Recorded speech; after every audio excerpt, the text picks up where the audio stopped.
Hi, welcome.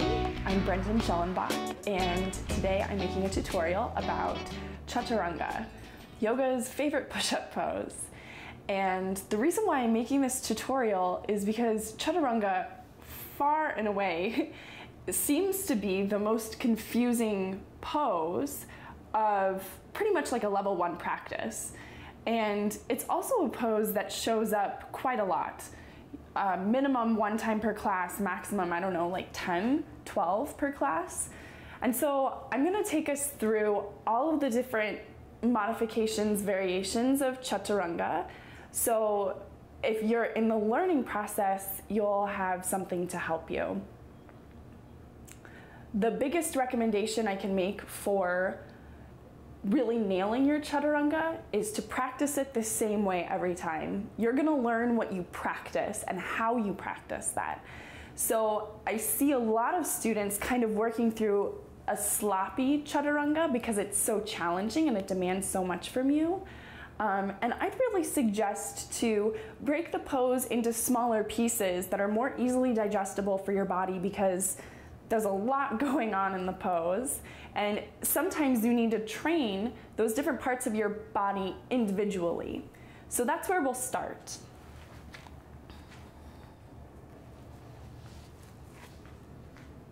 And if you already have a solid Chaturanga, I have something for you too. So to begin, tabletop position.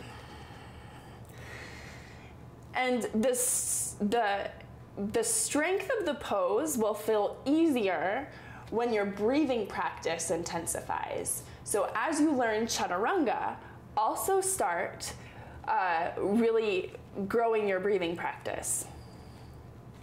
We'll begin in a modified plank. So from tabletop position, you can find that make sure your hands are set wider than your shoulders. And if you're tighter in your shoulders or this is uncomfortable, turn your hands open. So that's another way you can practice this.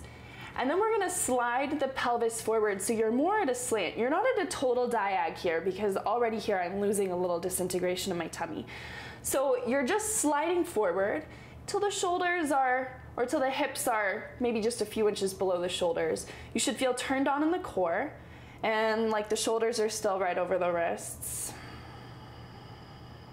Now you're just gonna feel what it's like to hold yourself here in this modified plank. So this is always the starter position. And if you're having an issue with this because of your wrists, you'll practice down on your forearms. Now here's a rule for arm balancing of any kind, including our favorite Chaturanga. In order to fly, the heart, the bottom of the heart, needs to be in front of the fingernails. So you can see in your modified plank, your heart is in between your hands. So you actually need to slide it a little bit farther forward, hug in at the core, and now you're gonna feel your arms work differently. You're gonna take a nice big inhale breath. Look forward, PS, and on the exhale, you're trying to bend the elbows pretty much straight back. We want to avoid like a really outward wing of the elbows because it tends to lead to disintegration through your shoulder girdle. We don't need to be so strict about them, but bending straight back, but just moderately back. And the heart stays in that same line. So it's right in front of the fingers. Now, rule here is that the shoulders don't go below the elbows, so keep it lifted and then release. So that is our modified Chaturanga with knees down.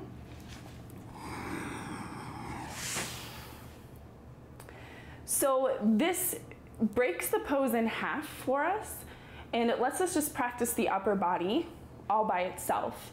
And then once you start to feel that consistently, and I mean like you gotta practice it that same way 10, 15 times in order for that track in the brain to really become myelinated. I was trying to look for a different word, but that's the scientific word for it.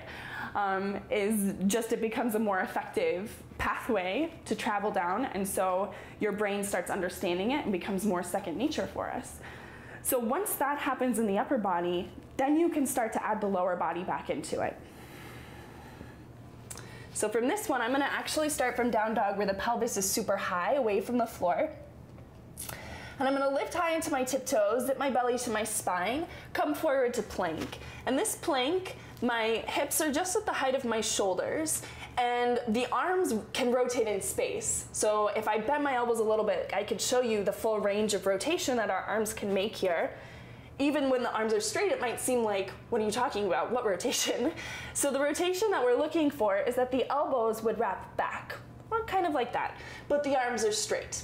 So the soft creases of your elbows are rolling forward, and I need to look forward here. My pelvis stays at the same height as my shoulders, and now I'm teaching myself, how can I lower my pelvis and my shoulder girdle at the same rate while keeping that upper body work from the first version? Soften up the pelvis, release the legs, take a big breath.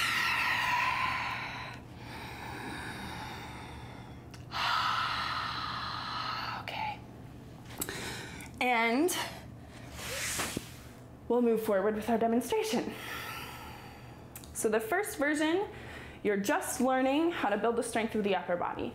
The second version, you're teaching yourself how to lower your whole system at one time to the floor.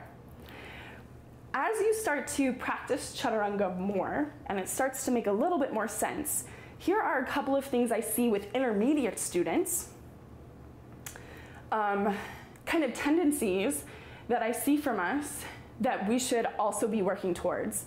And you know, even in my own practice, I still feel quite a bit of transformation in my Chaturanga, even though I've been doing it for so long. So this, I think, can also be a pose for intermediate students that tends to, like, we lose our awareness of it because we've done it so much.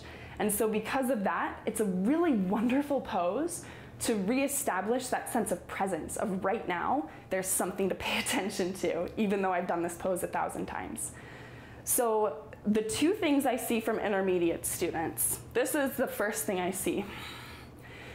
Intermediate students, once they start to be able to control their way down, they start controlling their way down more with their bones and less with their muscles. When you're controlling your pose with your bones, your upper body is gonna start rounding forward, kind of like this. So when the shoulder bones or the arm bones are rolling forward, it's like we're setting the skeleton in a shape that can sustain the weight of the pose. We're not holding that with our muscles. So it's the difference between, you know, if I'm sitting like this, you can see it a little bit more clearly. It gets harder to see, I'll show you when you go into the full pose, but you know, you have something like this versus something like this. Something like this. So in one instance, my arm bones are rolling forward of my heart, my scapula are moving away from each other as I lower, and often my skull will lead to the floor as well.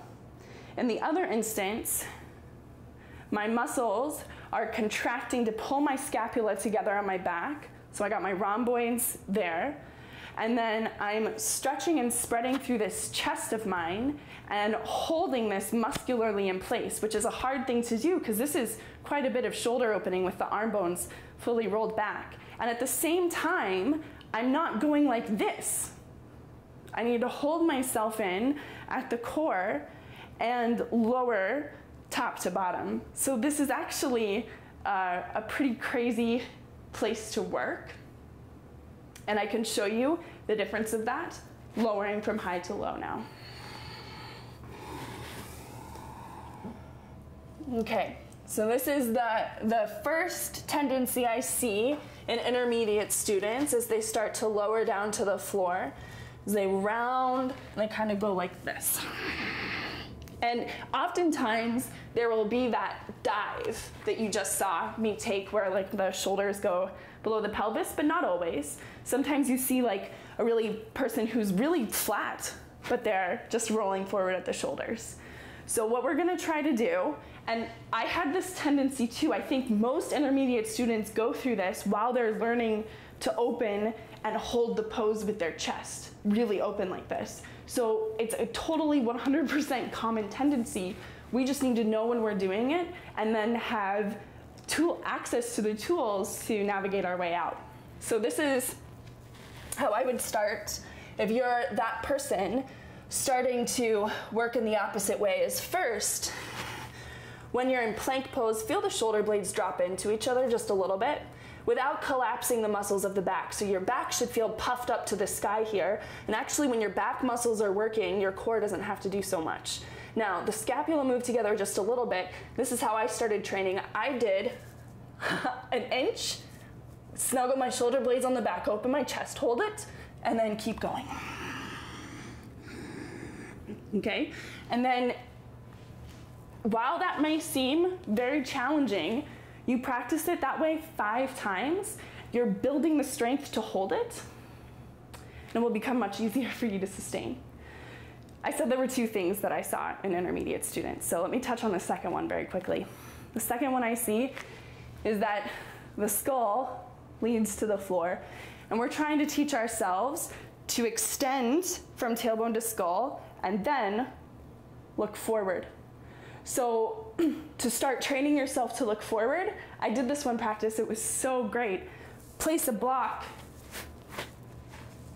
here in front of you, and as you're in plank pose and you go from top to bottom in Chaturanga, keep the eyes focused on the block.